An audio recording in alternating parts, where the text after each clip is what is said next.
Gələk auksionların mövzusuna. Bayaq dediyim kimi paklobutrazol auksionun balansında da anormal dəyişikliklərə səbəb olur. Auksionlar hüceyrə divarını yumşaldaraq hüceyrənin su qəbul etməsini və uzanmasını təmin edir.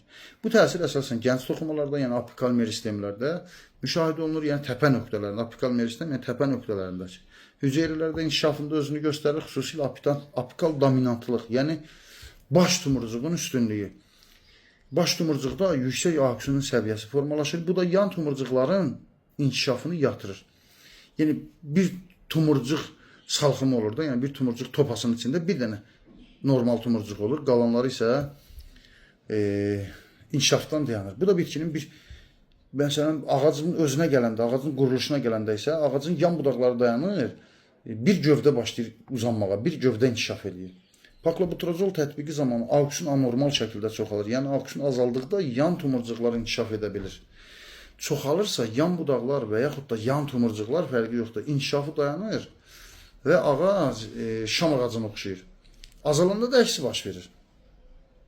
Meyvə əmələ gəlməsi və ya partenokarpiya mövzusuna gəldikdə isə auksionlar tozlanma olmadan meyvə əmələ gəlməsini, yəni partenokarpiyanı təşviq edən bir maddələr qrupudur, hormonlar qrupudur. Güllər auksion tətbiqi tozlanmadan sonra baş verən hormon dalğasını təqlid edərək meyvəni stimullaşdıra bilir.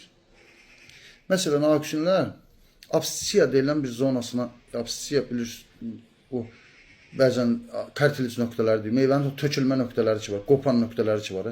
Həmin zonalara təsir göstərir auksionlar. Məsələn, yarpaq və meyvə tökülməsinin qarşısını alır. Xüsusilə də mayalanmayan çiçəklərin ayrı edilməsini və onun tökülməsini auksion səviyyəsindən asılıdır. Auksion səviyyəsində anormallıq bütün bu saydığım proseslərin hamısında anormallıq hesab olunur. Ağacın öz içinə gəldikdə, yəni vaskülyar toxumaların formalaşmasına gəldikdə, ksilem, floem kimi orqanların inkişafına gəldikdə isə onların inkişafını təşviq edən hormonlarda auksionlar. Ksilem və floemin içində suyun və qidanın daşınmasında optimallığı təmin edir. Yəni nəticəyə baxsaq, auksionlar bitkinin formasını, simmetriyasını və struktural böyüməsini, yəni ksilemini, floemini, gövdəsini, budağını formalaşdıran hormonlardır.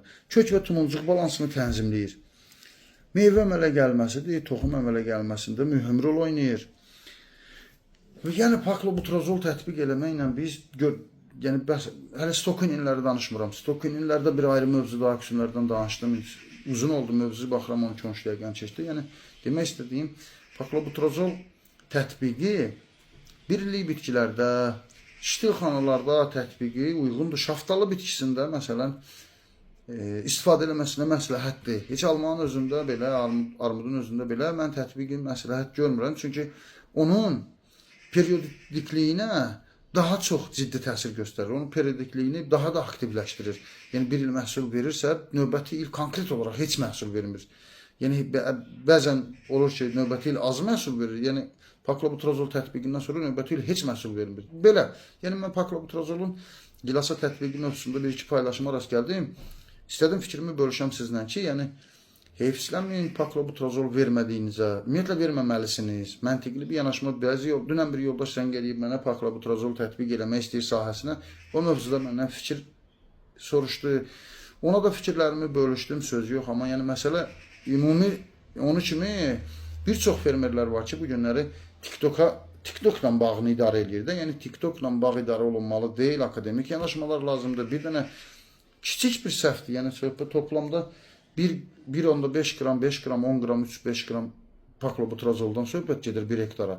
Və nəticələrini saydım, mənfi fəsadlarını saydım, gördünüz ki, nə qədər mənfi fəsadlar var. Yəni bu tip yanaşmaları, TikTok yanaşmalarını bağlardan yığışdırmaq lazımdır. Mən belə təklif edirəm sizə. Təşəkkür edirəm dinlədiyiniz üçün, inşallah ki, faydalı oldum.